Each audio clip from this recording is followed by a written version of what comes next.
ilegal, liar oleh orang rakus dan seragam. Dan dia ini bisa seperti ini karena didukung oleh banyak pengkhianat pejabat dalam peran kita sendiri.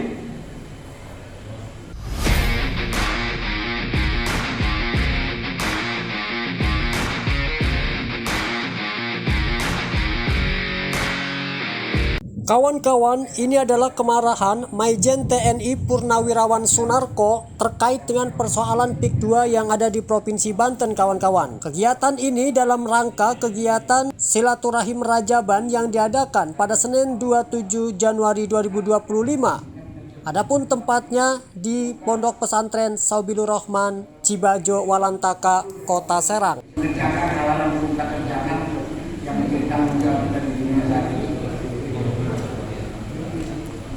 Bapak Ibu sekalian, tadi Ustaz Sofi Lubis, Ustaz Gunawan sudah menjelaskan begitu banyak tentang masalah PIK dan segala macam secara umum. Sekarang saya mau bicara secara fokus ke PIK 2.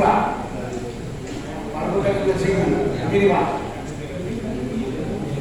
PIK 2 ini jelas proyek ilegal yang dilakukan oleh pengusaha atau pengembang rakus seragam. Tadi Pak Gunawan juga katakan, ini proyek ilegal, liar oleh orang rakus dan seragam. Dan dia ini bisa seperti ini karena didukung oleh banyak pengkhianat pejabat dalam peran kita sendiri. Saya berani katakan, pengkhianat itu ada di BPN, agresi polisi. Betul. Biar tahu jelas. Betul, Pak. Dan ini sudah disuarakan sejak 6 bulan yang lalu. Dan gerakan untuk menyelesaikannya lambat sekali. Padahal cuci maki orang-orang kayak saya ini, kayak teman-teman saya, sindiran kebanyakan. Dari situ kita bisa simpulkan manusia-manusia seragam rakus ini dan pejabat pengkhianat ini tidak bisa kita sindir dengan cara-cara yang sampai dengan beritahu ini melanggar hukum, ini salah, nanti kau masuk neraka, naik terus aja.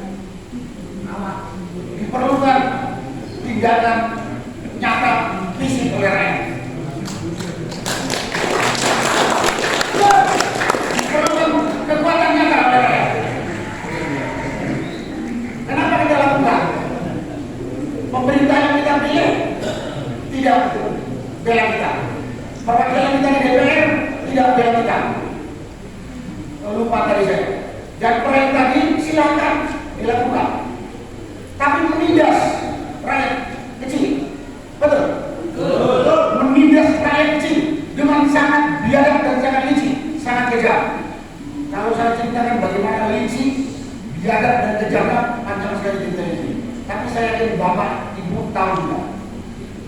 Tapi kami aktivis ini, kami aktivis ini bukan karena kita ingin cari pekerjaan, kita juga punya pekerjaan. Tapi sebagai manusia beragama, kami tidak bisa melihat saudara kami di sebelah kami, depan mata kami dizalimi oleh orang.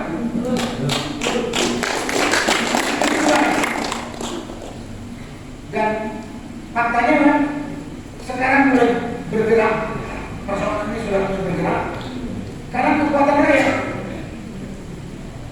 bukan karena pemahaman para pengusaha rakus tadi, bukan karena pemahaman para pejabat dan aparatur tadi, tidak. Sebetulnya karena kita, tapi hasilnya masih seperti ini. Karena itu kita perlu meningkatkan upaya kita lebih kuat lagi, lebih solid lagi, lebih solid lagi. Saya katakan demikian ini.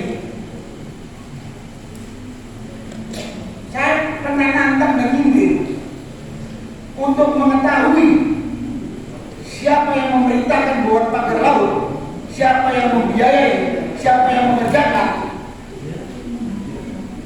siapa yang berpartisipasi lain. Satu hal yang kita semua tahu, saya tahu. Tahu ya? Enggak perlu berminggu-minggu. Ini udah berminggu-minggu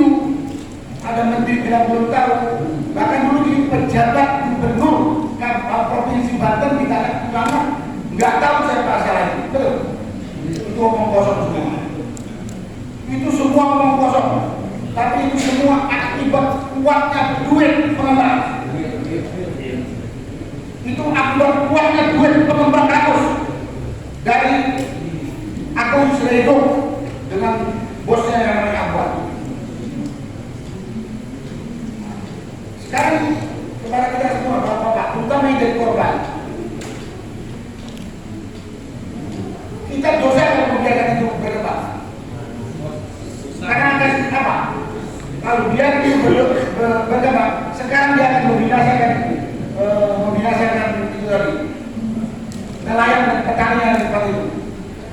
Kemudian berikutnya kita juga tak bertanggung jawab terhadap anak cucu kita. Yang ketiga, kalau dibiarkan pagar laut dan keburukan dari negara ini. Pola ini dilakukan oleh negara asing, terutama Cina, dari mana-mana. Contoh Singapura, waktu merdeka tahun 65, nelayannya itu ada 60 atau 70%, sekarang tinggal 12%. Tibet itu negara berdiri sendiri, banyak masuk pekerja Cina. Buntutnya Tibet dan negara Cina. Belum ada lagi ada pecahan Rusia, Turkmenistan Timur, Sri Lanka juga, beberapa negara di Afrika. Dan itu memang udah kelakuan manusia kalau kuat, bukan anak Cina saja. Dulu orang kulit putih membinasakan India ini, Afrika, betul? Betul. Karena kita penduduknya mungkin lemah, kulit putih menguasai Australia, aborigin, bisa aborigin. Nah, kita jangan sampai seperti itu. Karena itu tadi kita kumpul bukan ngomong ini, saya sebetulnya ngomong masalah PIK 2 itu membutuhkan kekuatan rakyat, membutuhkan suara rakyat. Serentak sama-sama. Setuju. Tapi akan ada aksi unjuk rasa damai. Nanti mungkin secara teknis Pak Marwan akan jelaskan. Tapi di situ kami butuh rakyat kumpul sebanyak-banyaknya. Kemudian kita publikasikan, kita viralkan, biar dunia tahu rakyat Banten menolak yang namanya perampasan lahan di Tangerang Utara, termasuk sebagian Serang. Karena kalau kita ngomong sendiri aja, yang ngomong paling Kawan Batubara, Sunarko, mungkin bilang Pak Munarman, itu aja orangnya. Karena kita kebanyakan takut. Kenapa kita harus takut? Tadi melihat dari sisi agama, Pak Ustadz maupun Pak Munarman nggak nyampaikan. Mempertahankan, menjaga hak kita itu adalah kewajiban. Ada kewajiban. Saya cuma begini, cuma mau mengajak. Kalau bapak-bapak sekarang hari terbatas, ada yang lain. Itu kewajiban kita. Yang kita hadapi ini, dia sudah terlalu lama bermain di sana. Udah 2 tahun, pagar itu udah 2 tahun lebih. Tapi lepas dari pengawasan kita. Baru 6 bulan ini Pak Said itu membongkar kebusukan ini. Mudah-mudahan sekarang belum terapat. Semua itu ilegal.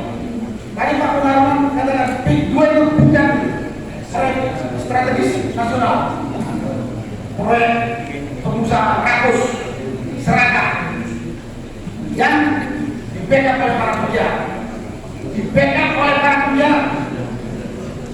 Pembiaran itu dari pimpinan tertinggi Republik Indonesia sampai yang paling bawah. Betul. Karena kita sudah tahu datanya. Akuan berdiri seperti ini. Karena Presiden sebelum ini Jokowi yang memberi peluang, termasuk menteri-menterinya memberi dukungan. Sampai penjara yang paling bawah itu preman yang nggak tahu diri lagi. Dan di tengah-tengah itu ada kepolisian, ABS, BBM, udah nggak ada cerita kata. Nah, seperti itu saya yakin Bapak tahu dengan tindakan dia yang sangat jolim. Tadi dibilang oleh pusat. Yang namanya proyek strategis nasional itu adalah apa? Ekoturism. Pak, sekarang di PIK 2 sana sudah dibangun hotel puluhan tingkat, rumah. Dia pagar yang dampaknya yang di kampung Muara atau kampung apa itu ditulis oleh saya itu ada 6 tahun rakyat yang 6 tahun tinggal di terowongan Gaza. Saya kan tanya di mana orang di negara? Ya Tuhan, di pinggir pagar itu seperti terowongan Gaza, nggak bisa kemana-mana, hujan dikit banjir. Itu ada 200 kepala keluarga yang menerima agama akibat kebijakan tadi. Nah, itu butuh bantuan kita. Butuh bantuan kita. Makanya itu kita mau unjuk rasa damai hanya untuk menunjukkan aspirasi pada pemerintah, semua aparat hatinya kembali yang sudah jadi batu itu kembali hidup lagi terhadap penindasan yang dirasakan oleh rakyat. Apalagi dasar-dasar hukumnya tadi sudah disampaikan oleh Pak Munarman, kita cukup kuat, tinggal nyanyi kita. Dan isinya Banten ini saya tahu pendekar dan ulama. Pak, saya 10 tahun di Banten, Pak. Saya 10 tahun di Banten.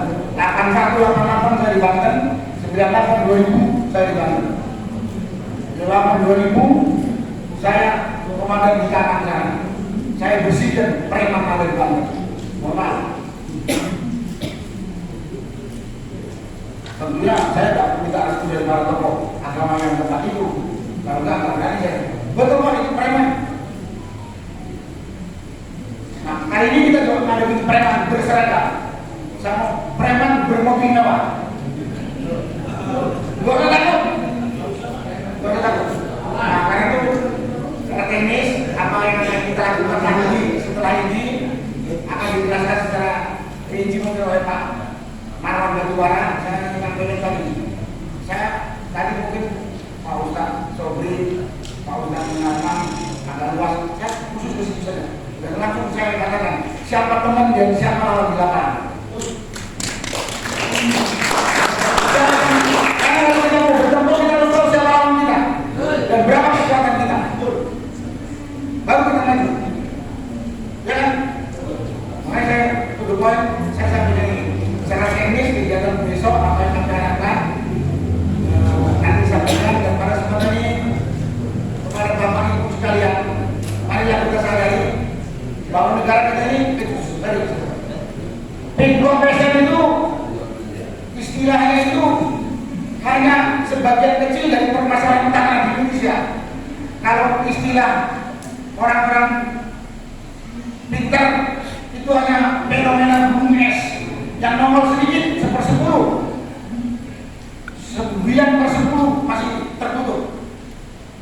Nah, ini terjadi di Kerawang, terjadi di Surabaya, terjadi di Kalimantan Timur, di Sumatera Utara, di Lampung, di Rempang, dan data kemarin saya baca, kita sebagai saksi sebagai pribumi, 80% tanah produktif di Indonesia dikuasai oleh oligark Cina sebagai besar. Yang 20% itu dibagi 280 juta orang Indonesia. Bayangkan aja ratusan itu. Apa kita mau diam saja? Kita ngomong ini sebagai bentuk tanggung jawab kepada saudara kita di ini, sebagai bentuk tanggung jawab kepada negara yang kita terima dari orang tua kita. Jangan saya pecah belah, sebagai tanggung jawab kelangsungan anak cucu kita, supaya di akhir nanti kita bebas dari tuntutan ini. Mungkin itu yang saya sampaikan pada kesempatan ini. Terima kasih. Wassalamualaikum warahmatullahi wabarakatuh.